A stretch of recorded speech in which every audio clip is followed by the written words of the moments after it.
एक महिला भक्त वृंदावन से बिहारी जी लेकर अपने घर आई और तभी बाहर से गोलू घर के अंदर आया और माँ से पूछता है कि माँ, ये कौन है?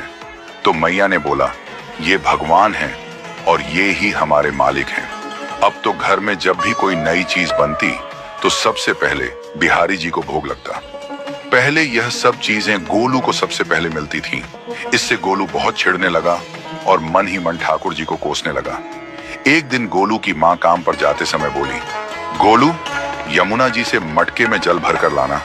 जब गोलू पानी भरने के लिए जाने लगा तो जाते जाते बिहारी जी को कहने लगा, खाने के लिए तो सबसे पहले तैयार रहते हो, लेकिन काम तो मुझे ही करना पड़ता है। अगर यहाँ रहना है तो काम करो। कहकर गोलू यमुना जी से जल भरने के लिए चल पड़ा। गोलू जब यमुना जी में जल भरने लगा तो उसने देखा कि यमुना जी के अंदर बिहारी जी विराजमान हैं और कह रहे हैं, ला गोलू, घड़ा हम भर देते हैं। गोलू उनको देखकर हैरान हो गया और बोला, नहीं नहीं, मैं अपने आप भर लूंगा। लेकिन ठाकुर जी ने उसके हाथ से घड़ा ले लिया और भर कर घर ले आए।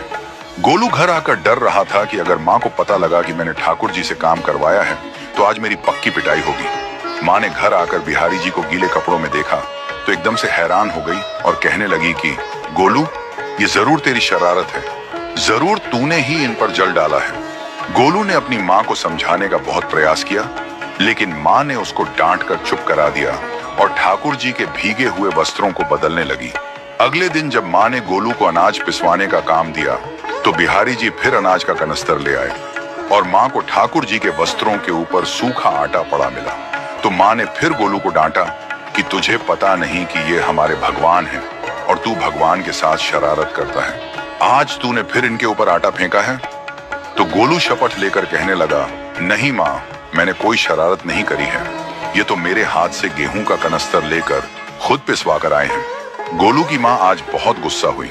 अगले दिन फिर माँ बोली, बेटा गोलू, आज तुम्हारे बाबा बाहर गांव से वापस लौट आएंगे। बस आज का ही काम है, तुम जंगल से थोड़ी लकड़ियां ले आना। गोलू फिर डर गया, कहीं ठाकुर जी फिर मेरे पीछे ना आ जाएं। गोलू ने माँ को बोला कि मैं चला तो जाऊंगा, लेकिन बिहारी जी को समझा लो, वो मेरे पीछे ना आई। उसकी माँ हंसकर बोली, हाँ हाँ समझा दूंगी, तुम जाओ तो सही। गोलू जल्दी जल्दी लकड़ियां लेने जंगल में चला गया और माँ काम पर चली गई। लेकिन उस दिन माँ काम से जल्दी वापस आ गई और देखा बिहारी जी अपनी चौकी पर विराजमान नहीं है। वह तो एकदम से घबरा गई कि कहीं गोलू की शरारत तो नहीं। वह भागी भागी जंगल की तरफ गई। तभी उसने देखा कि गोलू के साथ एक इंसान लकड़ियों को लेकर घर आ रहा है। गोलू की माँ यह देखकर हैरान हो गई कि यह तो बिहारी जी हैं।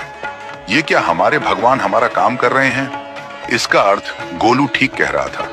वह जल्दी जल्दी भागकर ठाकुर जी के पास गई और लकड़ियां उनके हाथ से लेते हुए उनके चरणों में गिरकर रोती हुई बोली, हे बिहारी जी, ये आप क्या कर रहे हो? मुंह गरीब का काम क्यों कर रहे हो? ठाकुर जी मुस्कुराते हुए बोले, हमें तो तेरे बेटे पर बहुत प्यार आता है।